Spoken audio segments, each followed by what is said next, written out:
Joey, why don't you get us started? Who's your number 10 center? All right. I'm going to be biased again and be my homer and let me be Jarrett Allen. Still can average 13 and a half and just under 10 rebounds, about a block a game. Like, still solid. He's a guy that you don't want to meet down low. You know he's going to go up, whether he's going to get dunked on or he's going to block your shot. He's willing to go up with every best dunker in the game right now. He's not scared. And I don't know. When he gets it going on offense, he's got a little mean mid-range floater that he loves to dump on everybody. That's pretty unguardable. But I don't know. I love Jay. I think the Cavs are going to do well next year. And I don't know. I think a lot of people are going to focus on Evan Mobley, who is expected to take another big jump next year. And maybe that leaves Jarrett Allen to get a little more opportunities as well. Maybe his numbers, who are still solid, maybe those even go up next year. Yeah, J.A., I had him a spot higher on my list. I had him at number 9. I mean, he's just, reliable. He led the league in field goal percentage. And like you said, Joey, it's not just like dunks and layups. Like, he's taking some difficult post shots, sometimes mid-rangers. Like, 70% from the field was pretty impressive for not just being a dunks and layups guy. And even like the 13 points, just under 10 rebounds, only played 28 minutes a game because the Cavs were dominating so many games, didn't have to play a whole lot down the stretch of games. So very good year for Jarrett Allen. I love that he is our center. I love him as our center. Congratulations for the for getting married this summer, High School Musical. We're all on this together. That was awesome. My number 10 was Miles Turner. There's a controversial name sometimes for the list, but I had to give him his love. Again, for somebody off, just like a lot of the other Pacers across the list, had to give him his love. There were definitely some moments where I know Coach Cove was not really happy. If he was Rick Carlisle, he would have screamed at him. I had Turner at 11. I had Allen also at 10. Ben, who do you have at 10? I had Miles Turner too at 10. Ooh. I decided to show him some love on my list too. We had overall obviously a good playoff, made some good contributions to the Pacers on their great run. And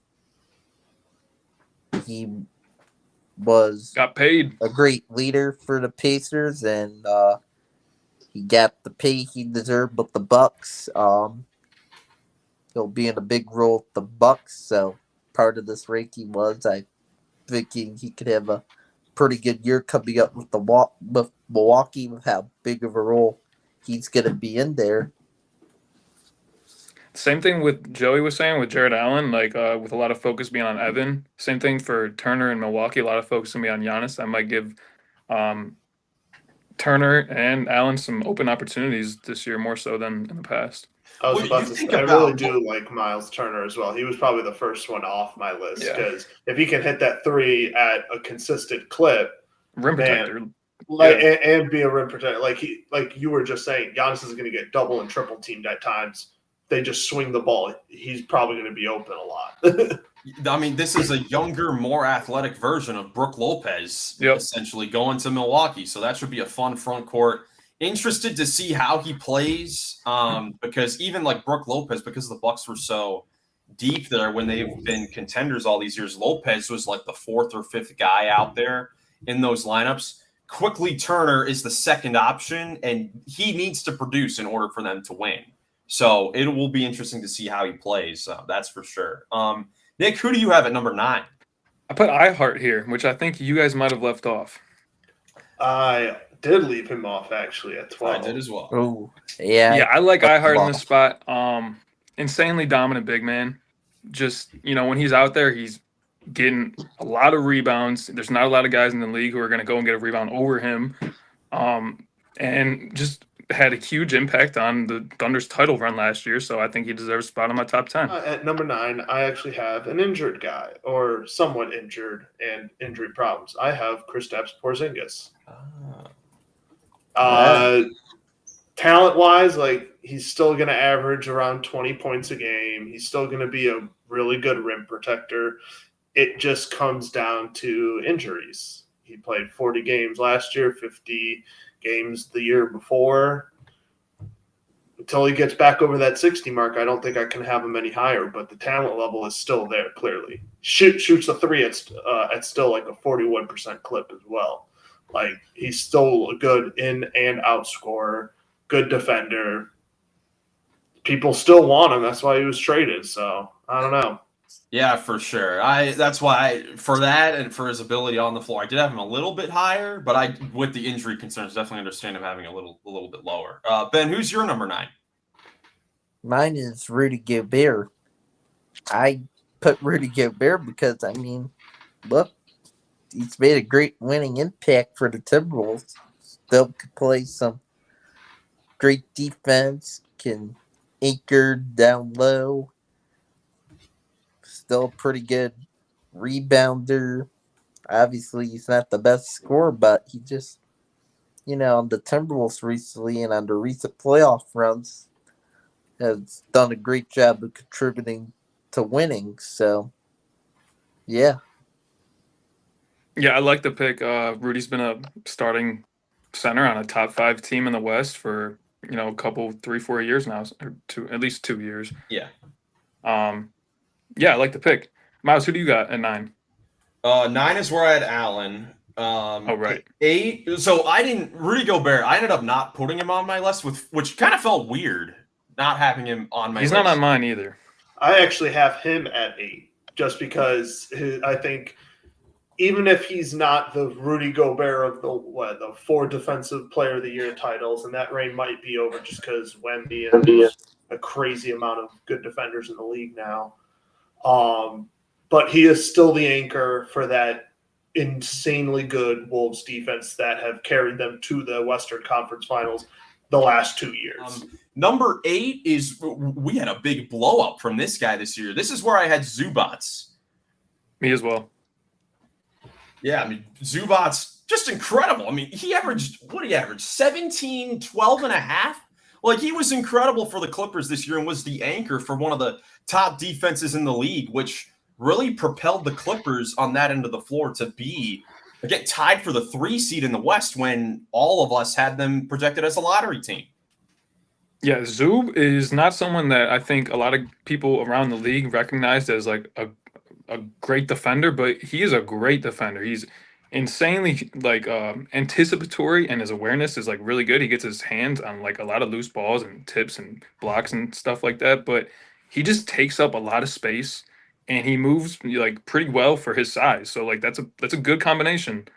He was 4th in rebounding as well, like this year, and he's averaged over a block a game for the last 5 seasons. So like that's what you want. And still kept like the same efficiency. My number 8 is Kristaps Porzingis, KP. So I think when he's healthy and able to play, he's a pretty good player.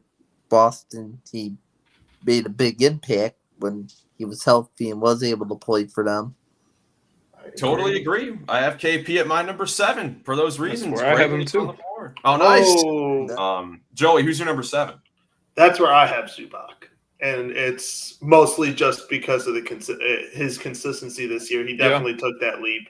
Like you said, his defense is so underrated just because he's not the high flyer blocking rim protector that we see. But because football's coming up, my mind's in football mode somewhat. He's like a D tackle who just kind of clogs the lane up and moves, and just nobody can kind of get past him. He's just kind of everywhere you want to be. Sure. Ben, who do you have at number 7? I have Zubac too at number 7. Kind of the same reasons as Joey. He was a great underrated defender last year. Played a huge role on the Clippers last year, and scoring looked even better. He scored the ball pretty well at times, and I can't wait to see what Zubac can do this year, but I believe he can make a big impact once again this year for the Clippers. Absolutely. Well, Nick, like you sort of did with your list, it would appear that we all have the same 6 guys at the top of this list, which is perfect. So I can't wait to hear how this sounds. So I'll start with my number 6 now. I know Ben was talking rough about the Kings. I'm going to try to me too. I'm going to try to prepare my guard as well. I've got Sabonis at number 6. Me too. You don't have to prepare anything. I got your validation right here, bud. Good. Domantas Sabonis. I mean, very good player. I mean, the stats always look great. One of the best rebounders in the league. Averages 19 points, 14 rebounds, 6 assists per game. I know where you're going. Impact on winning. It's not his fault that the Kings are mid as an organization. It's not his fault. Well, it might be. Yeah. Yeah. I think it might be because, he's been their franchise guy. I mean, you had Fox there. Now it's Sabonis the show. And like I was making the argument for Rudy holding them back, I think there's a similar, at least, storyline developing here in Sacramento. I would agree. I have him low because I just don't think he's a winning basketball player. I mean, 2023, he was incredible when the Kings were the 3 seed. That's looking more and more like a fluke season as the years go on, afterwards. And just, a lot of his stats, it's because they kind of run some things through him. I mean, he gets 2 or 3 assists because a lot of their offenses, Levine brings up the ball, give it to Sabonis, 1 dribble handoff for Monk for 3, and it's just easy. And he rebounds well as well. But defensively, he's not there, does not impact winning on that end. And even playoff-wise, besides 2023, that season where they were the 3 seed and lost in the first round, Sabonis has not played in a playoff game since he became a full-time starter in the league back in 2019. So to me, that says it all right there. Very good player, but clearly has not shown to be an impactful player when it comes to winning basketball. And I don't see that changing really anytime soon. Yeah, I also had Sabonis at 6. Kind of the same reasons as you guys. He's a great offensive player, but hasn't made too much impact on winning recently, and his defense isn't the best. I'm going to cry. I'm getting betrayed here. Who's your number 6? I have Sengun. Well, yeah. You're going to talk about defense with Sabonis. Sengun isn't the greatest either. That's where I would go to impact on winning. But yeah, no, I can't argue it. The only I have Sabonis at 5, spoiler alert, but that's the highest he's going to go just because his defense is pretty dog. Joey had to go to sleep tonight knowing that Sabonis was a top 5 center. In I did. Did the other 3 of us all have Sengun here at 5? Yes, Yeah. I did. Okay, so yeah. Sengun at 5. Yeah. So mentally, I'm on the same page, but my heart, it just won't allow me. Nick, like you said, impact on winning. And even over the last couple seasons, whatever you want to say about if he's, a great lateral, quick defender, anything like that, he's been the center and the paint anchor for a great defense the last 2 years and a top 4 defense last year. He can have an impact on that end of the floor. Me personally, I know I've talked about this before. I want to see improvement offensively as well. I know he's a great playmaker, but again, I've talked about it before. His efficiency is not really where I want it to be at for a center. For a guy that's really only scoring in the paint and maybe sometimes those one-legged fadeaways, he should not only be shooting 52% on 2s. I feel like he's got to be a lot more efficient in order to help that Rockets offense against someone who typically takes shots right in the paint, right near the basket, little baby hooks in the post. Need to be a little more efficient than that. But last year made a huge jump, all-star player, and the best player on the 2nd seed in the West. He's a terrific player. Let's see. Ben, who's your number 4 now? This should be interesting. My number 4 is actually Joel Embiid. Me too. Me too. Oh, okay. Well, I have him there because, when he's healthy, he is really talented. He could potentially look like one of the top players, but it's like the injuries and stuff like that holds him back for me. He's just, last year he was obviously out for a lot of the year because of injury, and he just just had injury problems throughout his career, and he hasn't really been able to come through in the way I have wanted him in the playoffs so far. And I just don't think his attitude's the best, really. Yeah, I totally agree. I had Embiid at number 4. Same with Joey. I mean, like you said, Ben, when healthy, in my opinion, he could very well be number 1 on this list. Like, he's that good when he's healthy. But, I mean, at some point, we do have to take into account that it has been the same story really his entire career. And for that, and just last year, just being a disaster and just really having a bad taste in my mouth after that. He's number 4. He's number 4 on the list. Yeah, I can't really add anything else to that. I kept Towns. I kept Towns at 4 and Embiid at 3. I don't think Towns will ever be on sort of.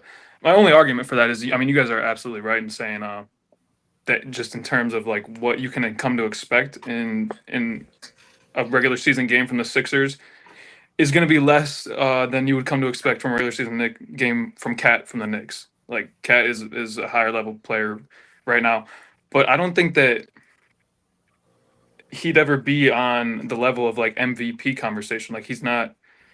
I don't think he's that caliber of player. I think Embiid and the other 2 guys that we haven't gotten to yet are just a tier above Towns as a basketball player. So I wasn't ready to keep him out of my top 3. I know it's been a whirlwind of a career for Joel Embiid, but couldn't take him out of the top 3, guys. Come on. It does feel weird having Embiid outside of the top 3 and having Towns above Embiid does seem a little strange. That is who I have at number 3. But I mean, all the disappointment from Embiid's season combined with the incredible regular season of Towns is why I feel pretty comfortable having Towns higher. I mean, he averaged 24, 13 rebounds, 3 assists, 53% from the field, 42 from 3. I mean, he was awesome, all-star starter, all-NBA third team.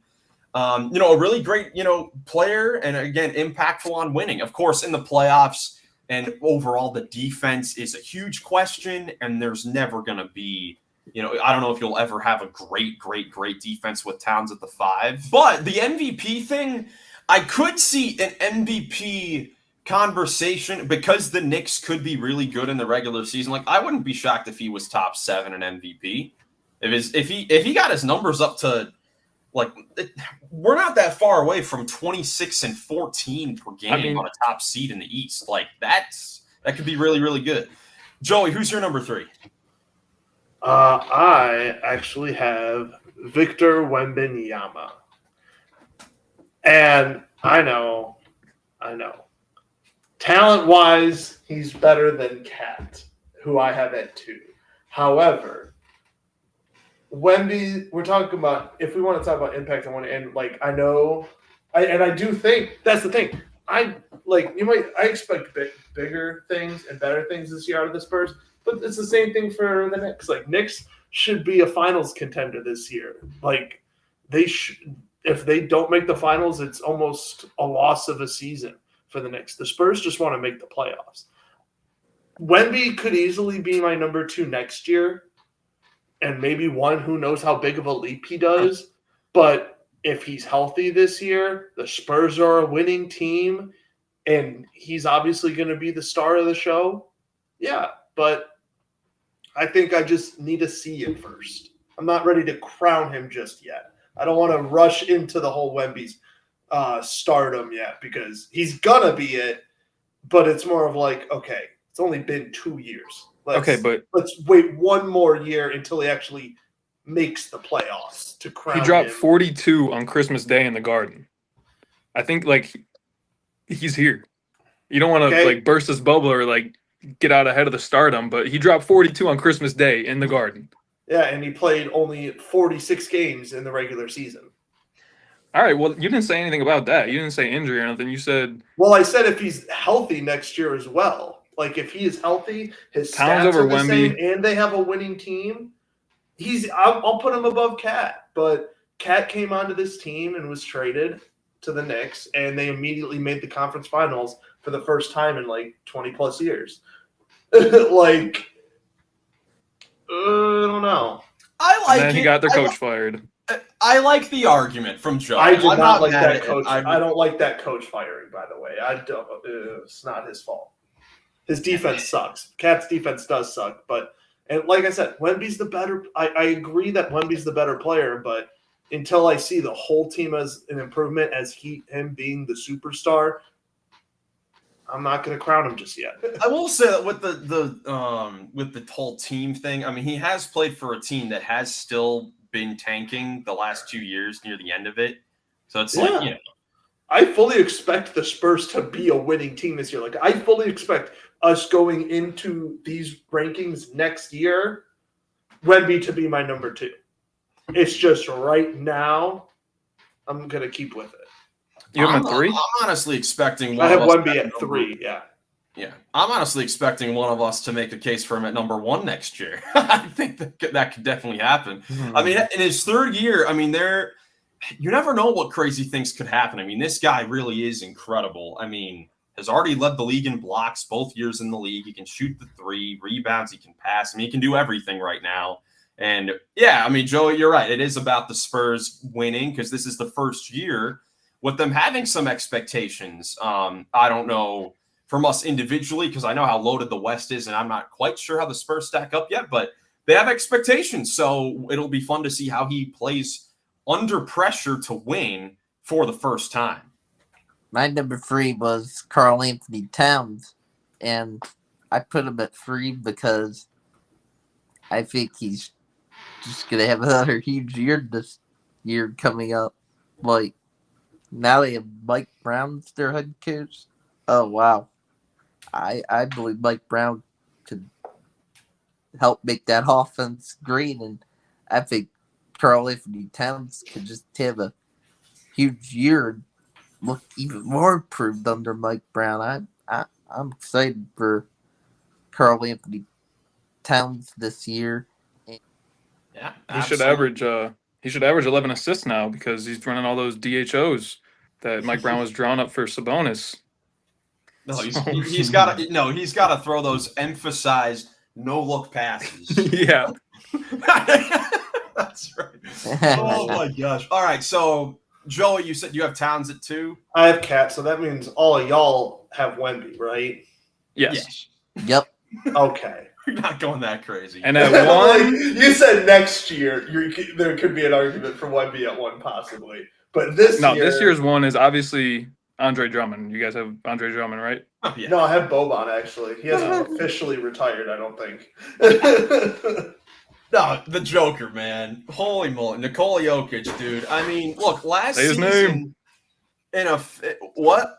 I said say his name. Nikola Jokic, man. Listen, this is a 3-time MVP winner, and last year he didn't win the MVP and had his best season. I mean, he was ridiculous. He averaged nearly a 30-point triple-double. On the podcast collectively, we voted him as the MVP. I still think he should have 4 MVPs at this current point in time because he carried that Nuggets team when they honestly started off a lot worse. He carried them to some close wins at the beginning of the season before they kind of picked it up a little bit later on in the season. But like, I mean, what else can you say? I mean, he's just incredible to watch. He's one of my favorite players to watch in the league, has been ever since he came in the league. And the efficiency was even more insane. I mean, he shot 42% from 3, and he probably took 20 or 30 half-court heaves at the end of quarters because he just doesn't care, about, the percentage. So realistically, he probably shot like 43% from 3 and nearly 60 from the field. I mean, this guy's incredible.